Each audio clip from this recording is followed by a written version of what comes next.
Next episode में आप देखेंगे कि शर्जीना नौकरी करना स्टार्ट कर देगी। शर्जीना तो अपने इस फैसले से बहुत खुश होगी क्योंकि उसके नौकरी मिल जाएगी। और वो तो पहले ही चाहती थी कि उसका शौहर तो निकम्मा है, इसलिए वो चाहती थी कि कोई ना कोई इस घर का ख़र्चा उठाने वाला हो।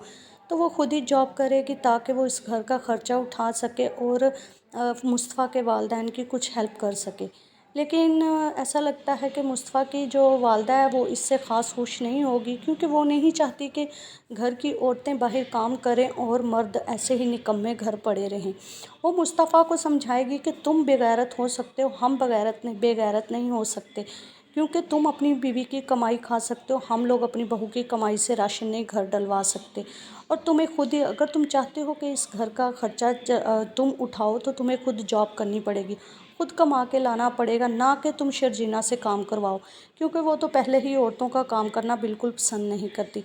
लेकिन शर्जीना ने तो घर वालों के भले के लिए ही ऐसा किया था। वो चाहती थी कि चलें, अगर उसका शौहर नहीं इस घर में कुछ कर सकता, एटलीस्ट वो तो अपने घर वालों की मदद करे और घर के जो राशन का ख़र्चा है वो उठाए। लेकिन उसकी जो अच्छाई है उल्टी उसी पे पड़ जाएगी, क्योंकि उसकी सास तो इस फैसले से बिल्कुल खुश नहीं होने वाली। और फिर शर्जीना यही बातें जब मुस्तफ़ा से करेगी और मुस्तफ़ा को समझाएगी कि तुम्हें जॉब करनी चाहिए, तो मुस्तफ़ा कहेगा कि तुम्हें क्या लगता है कि मैं कमा नहीं सकता, मैं तुमसे ज़्यादा कमा सकता हूँ, लेकिन मैं सिर्फ अपने लिए जीना चाहता हूँ, दूसरों के लिए नहीं। तो शर्जीना उसके जवाब में कहेगी, तो कमा के दिखाओ ना कि तुम्हारी माँ को तुम पर फ़ख्र हो, और मुझे भी इस बात से खुशी होगी कि मेरे शौहर तुम हो।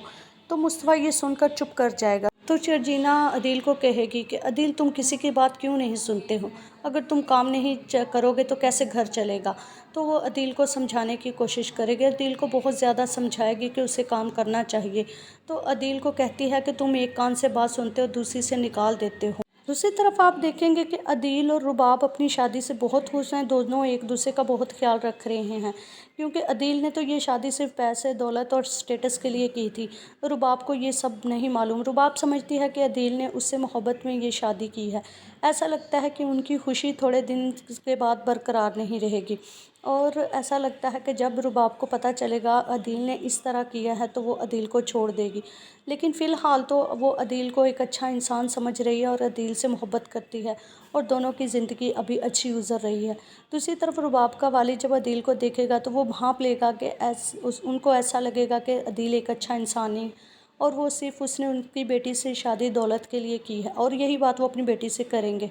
जब रुबाब ये बात सुनेगी तो वो अपने वालिद को कहेगी, पापा ऐसी बात नहीं है, मैं अदील के साथ बहुत खुश हूँ, और अदील मुझे इस तरह का इंसान नहीं लगता, मुझे लगता है कि वो मुझसे मोहब्बत करता है, वो वाकई मुझसे मोहब्बत करता है, आप जिस तरह समझ रहे हैं ऐसा बिल्कुल नहीं है, अदील एक बहुत बेहतरीन इंसान है। फिर भी जब रुबाब के वालिद कहेंगे कि बेटा मुझे फिर भी ऐसा लग रहा है कि अदील तुम्हें धोखा दे रहा है, तो रुबाब आगे से अपने वालिद को कहेगी कि आपको लगता है कि मुझे कोई धोखा दे सकता है? आप इस चीज़ की टेंशन ना लें और आप परेशान ना हो, मुझे कोई धोखा नहीं दे सकता।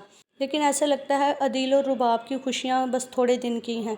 जैसे ही रुबाब को पता चलेगा कि अदील इस तरह का इंसान है, वो अदील को उठा के बाहर फेंकेगी। अगली एपिसोड का रिव्यू जानने के लिए चैनल को लाइक, शेयर, सब्सक्राइब करें।